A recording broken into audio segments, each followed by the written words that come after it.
अर्थ को समझाते हुए माधव कह रहे हैं कि सारे वक्तव्य का अर्जुन है ये अर्थ, आत्मा की ये देह की चिंता करना व्यर्थ। आत्मा और शरीर के विषय में बतलाते हुए कहते हैं, जब देह एक दिन मिटनी है तब रेह न सदा रह पाएगी।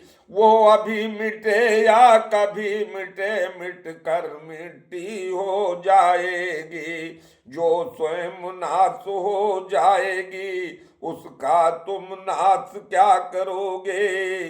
जो निश्चय एक दिन जाएगी उसको कब तक धर पकड़ोगे। इसलिए इसको अपने प्रारंभ पर छोड़ दीजिए, एक दिन से नष्ट होना है ऐसा मोह मत करिए।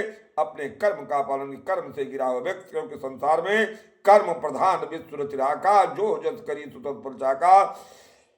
प्रसंग को आगे बढ़ाते हुए भगवान कहते हैं, हे माधव अर्जुन कि अर्जुन कुछ करने लगा, मन में सोच विचार। उसी समय फिर कृष्ण ने किया और विस्तार। फिर आत्मा का संबंध में और कुछ बताने लगे तो बोले, अर्जुन इस क्षण भर को माने लेते हैं इतना भी, नश्वर शरीर की तरह यहाँ होती मिटती आत्मा भी है। अगर आत्मा को भी नश्वर शरीर की तरह मान ले तब वही बात फिर कहना है, क्यों बेजा शोक किया जाए। जो वस्तु होए और मिट जाए उसके निमित्त क्यों दुख पाए। इसलिए शोक का त्याग करो, न शोक ज्ञान का लक्षण है।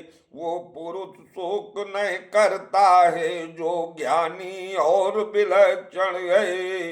छात्री के लिए युद्ध करना वैकुंठ द्वार कहलाता है, और छात्री को बड़े पूर्ण फल से युद्ध कहीं मिल पाता है।